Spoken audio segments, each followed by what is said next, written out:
Voici un jeune qui est entré dans une secte pour changer la vie de sa maman. Mais c'est sa mère qu'on a demandé un sacrifice. Histoire vraie. L'affaire se passe au Cameroun, plus précisément à Douala. Voici le jeune en question. Ici, on va l'appeler Tamo. Tamo vivait à BP Cité avec sa famille, son père et sa mère. Mais le problème est que sa mère avait un litige depuis quelques années avec son père, ce qui faisait que son père ne rationnait plus à la maison. Et chaque jour, c'est sa mère qui jouait le rôle à la fois de père et de mère pour toute la famille. Et le père, lui, quand il avait son argent, il partait seulement manger et boire, il ne gérait plus personne dans la maison. Ce qui fait que ça a commencé à se faire ressentir sur la mère. Mais bien évidemment, elle cachait aux enfants pour ne pas les frustrer. C'est comme ça qu'un jour seulement, Tamo reste comme ça. Il part dans la chambre de sa mère, il voit la mère en train de pleurer.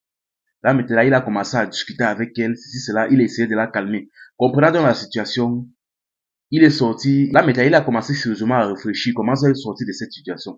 C'est comme ça qu'un jour, donc, en fouillant sur les réseaux, il est tombé sur un post. Donc, le genre de post sur la Rose Croix. On disait que on veut de nouveaux membres, ceci, cela. Si vous êtes prêt à avoir de l'argent, et changer votre vie, ceci, cela, appeler une nouvelle, contacter une nouvelle numéro de WhatsApp tel. Quand il a vu ça, donc, il a été intéressé et il a contacté le numéro. Quand il a donc contacté donc la personne par le numéro, ils sont présentés, il a donné son nom, son prénom, ceci, cela et il a dit qu'il voulait intégrer à la loge. On lui a demandé, est-ce que tu es sûr de ce que tu veux faire? Il a dit, on lui a encore redemandé la question, est-ce que tu es sûr que tu veux vraiment entrer dans ça? Tu as bien pris ta décision. Il dit oui. Il a déjà pris sa décision qu'il veut changer la vie de sa maman. On a dit que ok. On lui a donc donné une adresse et une date à laquelle se présenter. Le jour donc venu, donc, il se présentait donc dans une grande maison. En fait, c'était une maison qui faisait comme office d'église. Quand il est entré donc, il a vu plusieurs jeunes comme lui. Et chacun était là pour à peu près les mêmes raisons. C'est-à-dire l'argent. Quand ils sont venus là, quelques minutes plus tard, les membres maintenant de la loge en tant que tels se sont présentés. Ils étaient venus là, bien habillés, costumes et tout et tout. Ils se sont alignés là. Là maintenant, il a remarqué que certains membres même étaient plus jeunes que lui. Un même des membres plus jeunes est venu vers lui. Il a demandé que c'est comment, tu fais quoi dans la vie? Il a dit qu'il pour l'instant, il ne fait rien. Le gars a dit que non, c'est pas bon. À ton âge, j'avais déjà tel. Mais ce n'est pas grave. On va arranger ça ici. Tu es venu à la bonne adresse. Quelques minutes plus tard, donc, ils se sont tous dirigés vers une des pièces de la maison.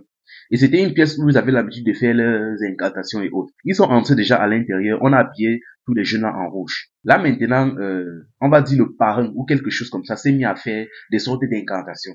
Dès qu'il a fait ces choses-là, un monsieur a apparu devant eux. Et le monsieur là était très beau. C'était un homme très jeune, splendide. Il s'est approché devant chaque personne. Et il a prononcé leur nom. Il les a demandé, toi tu es ici pourquoi? Chose bizarre que personne d'entre eux ne s'était présenté, n'avait donné leur nom au monsieur, mais il est venu devant chaque personne, il a prononcé le nom, dit tel, toi tu es là pourquoi?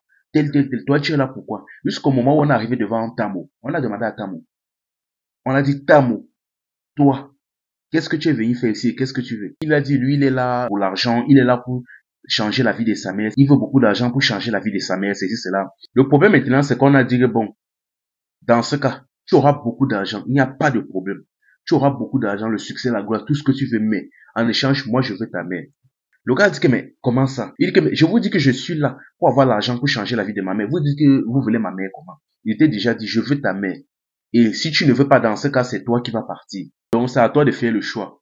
Là, il est resté sur place comme ça, glacé. Mais il n'avait plus le choix. Il était déjà entré. Il avait déjà subi les premières initiations. C'est comme ça donc qu'il était obligé, contraint malgré lui d'accepter. Quand il est rentré là depuis le jour là, il a commencé à pleurer, il était triste, il se lamentait constamment. C'est comme ça que 2 jours après, sa mère était donc sortie pour pallier à ses activités de Bala al-Salam. C'est comme ça qu'en traversant la route comme ça, la voiture est passée sur elle, elle est décédée sur le coup. Donc, c'est-à-dire sur le coup. On n'a même pas eu le temps de porter, dit qu'on va à l'hôpital, elle est décédée sur le coup. Quand elle est décédée comme ça, il a pleuré pendant 2 semaines. J'ai dit bien pendant 2 semaines. Tamo était inconsolable. Il a pleuré comme jamais. C'est comme ça qu'après les 2 semaines là, 2 mois encore sont passés. Du jour au lendemain comme ça, il a commencé à avoir l'argent. Il a commencé sérieusement à avoir de l'argent. Donc, dans son habillement, tout avait changé. Il a commencé à avoir des boutiques un peu de partout. Vous voyez, avec le succès, l'argent et tout, ça attire les femmes. Et c'est comme ça qu'il a une femme et un enfant. Vous savez maintenant, dans ce genre de choses, il y a souvent des réunions hebdomadaires et autres. Des réunions, que ce soit hebdomadaires, mensuelles ou annuelles, dans lesquelles ils doivent se présenter et autres. C'est comme ça que pendant une de leurs réunions, le même moment est apparu pendant une de leurs réunions et il a dit, je veux l'enfant qui est dans le ventre de ta femme. Le gars a dit que, hey, le gars est resté comme ça. Il a dit que c'est comment, oh, je ne sais pas, il n'y a pas une autre solution. Il a dit que bon, dans ce cas, si tu vois que tu ne peux pas donner l'enfant qui est dans le ventre de ta femme, dans ce cas, donne-moi ta femme. Le gars est resté comme ça. Il était dépassé. Mais bien évidemment, on lui a toujours précisé que si tu ne veux ni donner ni l'un ni l'autre, dans ce cas, c'est toi qui vas partir. Le gars est rentré, il était dépité, dépassé. On lui a dit, tu as 3 jours pour te décider. Il est rentré, il était dépité, dépassé. Tout le temps, il était dans la réflexion, Par derrière, maintenant, vous devez savoir que sa femme était une fervente chrétienne. C'est-à-dire, elle partait constamment à l'église, elle priait beaucoup. Un jour, donc, pendant un des cultes à l'église, son pasteur a eu une révélation et il est venu lui dire, ma fille, il y a une personne qui va essayer de vendre ton enfant qui est dans le ventre ici. Et la personne là, c'est ton mari. Donc, à partir d'aujourd'hui, mets-toi en prière, commence à faire des jeûnes, des prières, ceci, cela. Sinon, l'enfant là va partir. Et peut-être toi-même aussi tu vas partir. Donc, à partir d'aujourd'hui, mets-toi en prière, sérieusement. La femme, donc, bien que dépassée et en confiance à son pasteur, elle s'est mise sérieusement en prière. Elle a commencé à prier chaque jour. Vers le 3e jour maintenant, Tamo avait pris sa décision. Il avait décidé donc de céder son enfant. Mais le problème maintenant est que là, on a essayé de prendre l'enfant.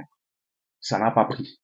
Cette fois-ci donc, comme ça a raté donc, on a essayé donc de prendre la femme. Même jusque là, ça n'a pas pris. Et vous devez savoir que dans sa famille, tout le monde, pratiquement tout le monde était blindé. Donc, il y avait personne qui pouvait vendre. Ce qui donc signifie donc que le dernier choix maintenant, vu qu'il ne pouvait vendre personne, la personne donc on devait prendre donc, c'était lui. C'est comme ça que, quand on lui a annoncé la nouvelle, il est rentré comme ça, il a commencé à se saouler.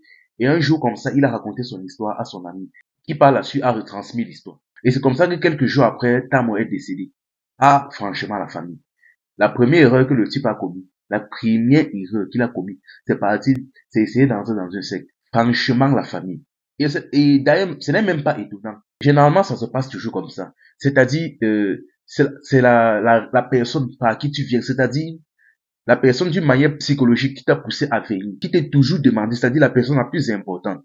Et vous devez savoir que même s'il avait réussi à vendre son enfant, sa femme devait suivre. C'est comme ça qu'il devait du jour au lendemain commencer à vendre les membres de sa famille jusqu'au jour où on lui demande l'impossible, c'est-à-dire lui. Ça se passe toujours comme ça. C'est pour ça que généralement, vous entendez toujours comment quelqu'un est riche, les membres de sa famille sont en train de partir toujours un à un, un à un, un à un. C'est toujours comme ça.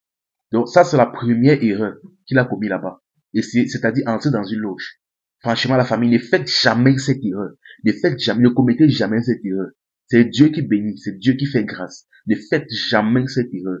Même si vous avez besoin d'argent, comment, ne faites jamais l'erreur là. Le diable est un menteur, le diable est un trompeur. Ça se passe toujours comme ça. Enfin bref, c'était info et amusement. Ici, on s'informe et on s'amuse.